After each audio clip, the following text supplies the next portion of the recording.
आदिशक्ति जगत जननी भवानी की जय हो। एक प्रश्न ले रहा हूँ। नई दिल्ली से पूछते हैं श्याम नारायण जी। श्याम नारायण जी कहते हैं, गुरु जी, मैं आपसे बहुत प्रभावित हूँ,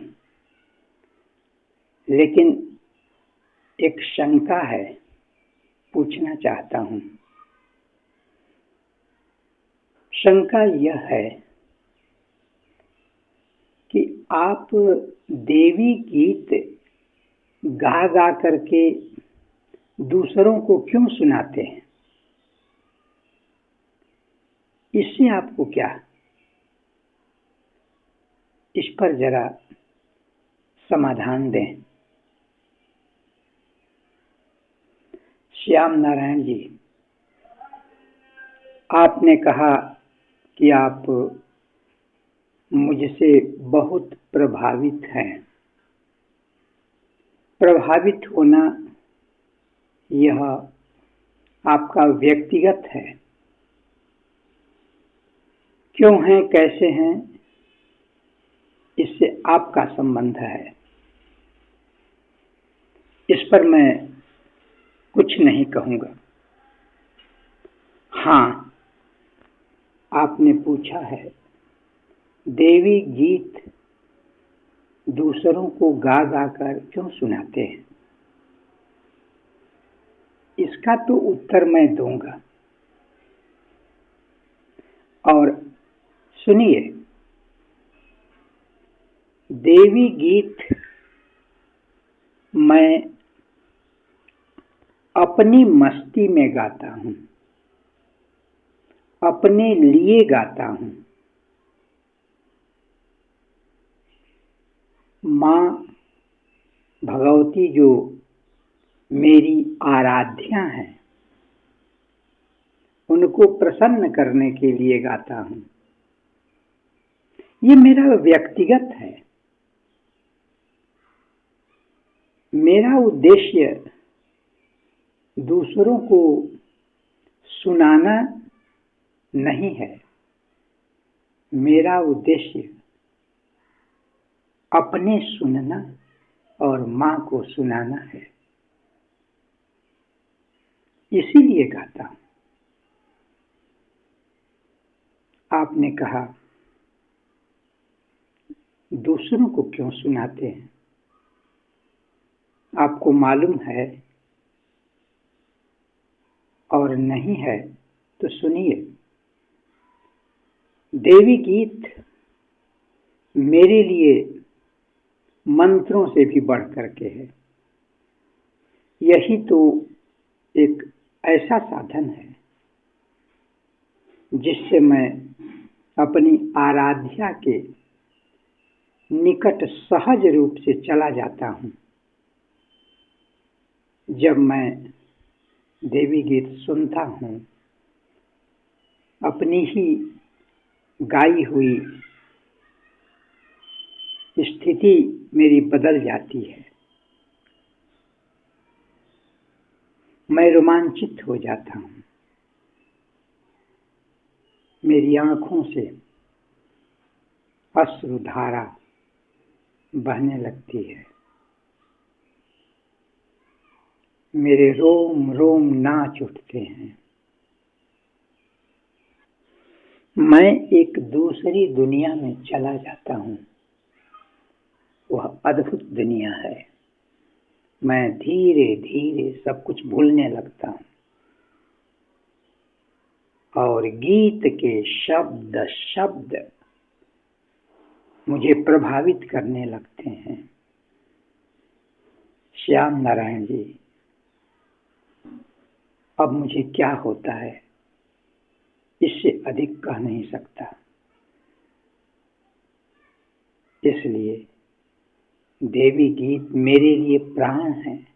मैं अपने सुख के लिए गाता हूँ, मैं अपने शांति के लिए, मैं अपने उमंग के लिए गाता हूँ। और देवी माँ को प्रसन्न करने के लिए, उससे जुड़ने के लिए, उसके प्रति भक्ति भाव को बढ़ाने के लिए हृदय चाहिए, मस्तिष्क नहीं, हृदय चाहिए। तर्क वितर्क नहीं, भाव चाहिए। और मेरे गीतों को आप देखेंगे, एक एक शब्द को देखिएगा। आया है, या देवी सर्वभूतेषु श्रद्धा रूपेण संस्थिता। जो देवी सभी प्राणियों में श्रद्धा बनकर बैठी हुई है। श्रद्धा, और श्रद्धा बुद्धि का विषय नहीं है। श्रद्धा एक भाव है, और इस भाव में जो डूब जाता है उसके विषय में सिर्फ वही बता सकता है, वही जानता है। इसलिए आप यह मत सोचें कि मेरा मतलब जन मन रंजन करना है, दूसरों को प्रसन्न करना है, लोगों को खुश करना है, इसलिए मैं नहीं गाता। जो भी गीत गाए गए हैं उनको मैं बार बार सुनता हूँ, और सुनते सुनते मैं बहुत कुछ सुनने लगता हूँ। इसलिए पहले तो यह स्पष्ट आपके मन में हो जाना चाहिए कि यह दूसरों को प्रसन्न करने के लिए नहीं, बल्कि अपने को माँ के नजदीक जाने के लिए एक रास्ता के रूप में, सहज मार्ग के रूप में मैंने इसे चुना है। एक बात और आपको बता दूं, यह जब मैं गाता हूं तो मेरे दिमाग में यह भी रहता है कि हो सकता है और कोई देवी माँ का प्रेमी इसे सुन ले और उसकी भी दशा बदल जाए, वह भी अनुरक्त हो जाए, उसका भी रोम रोम देवी माँ की भक्ति से सिक्त हो जाए। यह भी तो एक कारण है, क्योंकि एक मैं ही नहीं हूं, उसके और भी कई भक्त होंगे, और उन भक्तों के कान तक यह अमृत पहुंच जाए और वो रसपान करें। बस यह भी एक कारण है, गीत गाने का यह भी एक कारण है, और वो भी हिंदी खड़ी भाषा में नहीं, भोजपुरी भाषा में, ठेठ भाषा में, गंवई भाषा में। इसलिए कि मेरा जन्म कर्म सब गांव में हुआ है, मेरे हृदय के तार गंवई भाषा से जुड़े हुए हैं। इसलिए उसी भाषा को आधार बनाकर मैं गीत गाता हूं। तो मैं जहां तक समझ रहा हूं, कोई भी एक भी अगर देवी भक्ति से सुन ले तो मैं समझूंगा कि मैं धन्य धन्य हो गया।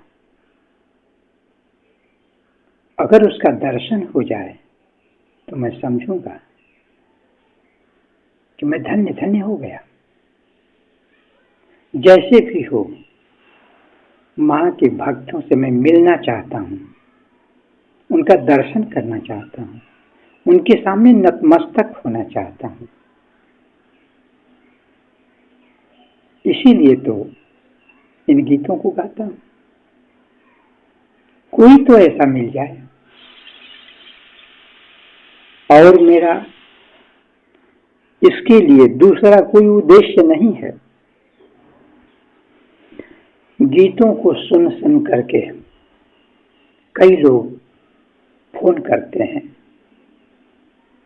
बातचीत करते हैं और कुछ दूसरा अर्थ भी लगाने लगते हैं, जैसे सौदेबाजी। देवी माँ के साथ सौदेबाजी, वो हमें रिद्धि सिद्धि दे दे, हमें धन दौलत दे दे, इस तरह से हमसे बातचीत करते हैं। लेकिन ऐसा मैं खोज रहा हूं जो अकारण जैसे माँ अपने पुत्रों से प्यार करती है, प्रेम करती है, उसी तरह से अकारण कोई देवी भक्त अपनी माँ से भी प्रेम करने लगे। अकारण बस सब कुछ बरस जाएगा, सब कुछ हो जाएगा। आप करके तो देखिए, अपने प्रियजन के वियोग में कैसे लोग छटपटाने लगते हैं, लेकिन उसके वियोग में वो दूर है, उससे नाता फिर जुड़ जाए, अति प्राचीन नाता है, जुड़ जाए। हम भौतिकवादी हो चुके हैं, हम माँ के चरण रज को माथे पर नहीं ले पा रहे हैं, हम उससे दूरी बना लिए हैं। केवल खाना पीना और सामाजिकता को बढ़ाना और अपने ज्ञान को दिखाने के लिए दिन रात प्रयास करना, हम इसी में खो गए हैं। मैंने देखा है, एक मित्र को 12 बज रहे थे रात में, वो कहे कि आपका प्रश्नोत्तर एक मैं जो आज आया है सुनना चाहता हूं। मैंने कहा ठीक है, सुन लीजिएगा। रात के 12 बज गए और वो अपना कुछ किसी व्हाट्सएप ग्रुप में भेजने के लिए आतुर थे। वो भी अपना क्या है, कहीं से उठा करके, कहीं से ले करके, ताकि लोग समझें कि हाँ ये विद्वान हैं, ताकि उनका नाम लोग जाने, उनको लोग याद करें। श्याम नारायण जी, इसी में तो लोग डूबे हैं, भूले हैं, खोए हैं। उस भक्ति का रस क्या जाने। मुझे ऐसे भक्तों की तलाश है, खोज है, जिनके दर्शन से पाप मिट जाते हैं, ऐसे माँ के भक्त। हाँ, एक चीज मैं स्पष्ट कर देना चाहता हूँ कि जब मैं माँ का भक्त कहता हूँ तो परम सत्ता की ओर संकेत होना चाहिए। मैं करना भी चाहता हूँ। परम सत्ता, उसको किसी रूप में हम देखें, माँ के रूप में, पिता के रूप में, जिस किसी रूप में हम देखें, गहनता से देखें, पूरी नजदीकी के साथ देखें। जिस रूप में हम देख रहे हैं उसी को देख रहे हैं। लेकिन मैं तो माँ के रूप में देख रहा हूँ। कोई पिता के रूप में भी देख सकता है, कोई बाबा के रूप में देख सकता है, जैसे भोले बाबा। कोई किसी रूप में देख सकता है। उसकी मर्जी, उसका झुकाव, उसका रुझान, इसमें कोई आपत्ति नहीं है। किसी को भी किसी रूप में देखिए, आप उसी को देखेंगे। किसी भी रूप में देखिए, उसी को देखेंगे। हृदय स्वच्छ और निर्मल होना चाहिए। आखिरकार शरीर कितने दिनों तक चलेगा, गिरेगा, समाप्त हो जाएगा एक दिन। इसलिए चिंता तो उस स्थिति की होनी चाहिए जो परम स्थिति है। शरीर गिर गया, उसके बाद भी तो कुछ सोचना चाहिए। वहां तो कोई बैंक बैलेंस नहीं मिलेगा, काम नहीं आएगा। वहां कोई काम नहीं आएगा। जब शरीर काम नहीं तो कुछ भी काम नहीं, दुनिया काम नहीं आएगी। वहां आपका किया हुआ काम आएगा। आप जो किए हैं वही आपका काम आएगा। इसलिए मैं देवी गीत गाता हूं। आप यकीन कीजिए,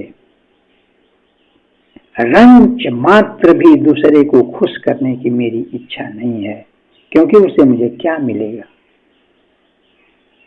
जिससे मुझे मिलेगा उसे मैं खुश करना चाहता हूं। एक माध्यम है YouTube, जिस पर मैं भेजता हूं, एक माध्यम है। लेकिन मेरा अर्थ व्यूज बटोरना नहीं है। पहले तो मैं कह दिया करता था, अगर रुचे तो आप लाइक सब्सक्राइब कर दीजिएगा।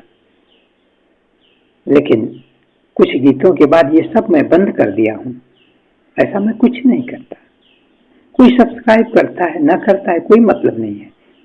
कोई लाइक करता है, ना करता है, कोई मतलब नहीं है। मुझे तो ऐसा चाहिए, एक ही चाहिए, 2-3 नहीं। अगर एक भी मिल जाए तो मैं समझूंगा कि मैं धन्य धन्य हो गया। आपके प्रश्न का जवाब जितना बन पड़ा मुझसे, आपको मैं दे दिया। अगर कोई और शंका हो और बात हो, आप निसंकोच पूछ सकते हैं। आपको सुनने के लिए बहुत बहुत धन्यवाद।